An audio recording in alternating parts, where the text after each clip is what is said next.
Good morning. I've been feeling the cold last night in the sea, and today I'm like, why am I feeling it so cold? But that's a harsh reality. Some days it feels colder than others. We don't fully understand why, because it's actually a really nice, relatively warm morning. Anyway, back to the fear. As somebody who has been studying the Sedona method for 15 years and spent every single day letting go of fear. And initially when I got into it, it was fear around financial stuff in the banks and owing money and paying it back.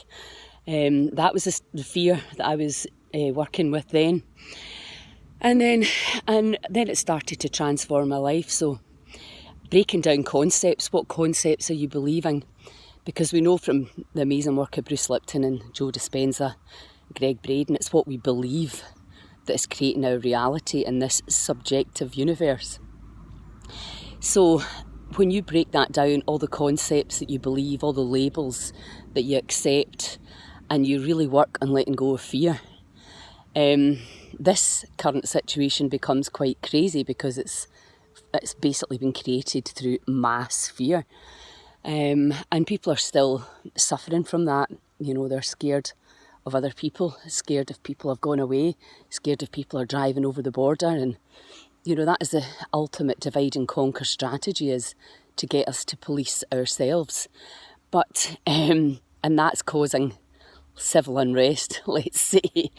And how we are just, I haven't been speaking to people in the salon. Most people are wearing the mask out of politeness for others and not because they actually fully believe it'll stop them or their loved ones becoming sick. So that's just another concept which may or may not be true. And ultimately the work that I do, is about helping people who have been told they're going to die or that they've got a terminal disease or an incurable disease. We know that people are told that and they heal because they choose not to take that concept, these points of view on. But it can be very, very challenging to stand in your own power when somebody that you've given all your power away to gives you their point of view based on their training and their understanding of reality. And really it all comes down to quantum physics. Quantum physics versus Newtonian physics. Newtonian physics tells us, that we're solid. And, that model of medicine, we cut things off, we replace things, which, don't get me wrong, has been very helpful for some people. But also that we give our body to somebody else and they fix it, very much like putting your car in the garage.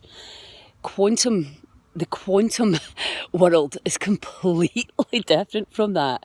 And that is, I suppose, somebody who's obsessed with quantum physics and the metaphysics and the invisible. That is the biggest challenge, to convince people that when you think something, you instantly change the chemistry in your body. And when you feel something, you go into a creation and attraction state. But the big problem right now is people are going into the hostile perception. And when you have a hostile perception, if you want to learn more about this, go to carlinmiss.com. When you have a hostile perception of the world, people are out to get you, people are going to kill you.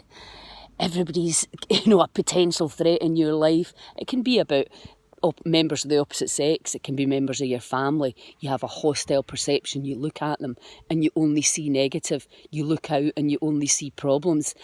That is 100% about your perception. And your perception's been affected by how you're feeling. And how you're feeling's been affected by what you're thinking and what you're doing and who you're hanging out with. And fear breeds fear. And people think that, well, I'm really scared and I'm taking all these precautions because I love my children, I love my old people. As if to say those who don't buy into that paradigm don't love their children and it's crazy. But that's how we're justifying it. The more scared I am, the more I love my family and friends. It's bollocks. Absolute bollocks. The more scared you are, the more you're infecting people in your family and in your inner circle and your workplace with fear. It's that simple.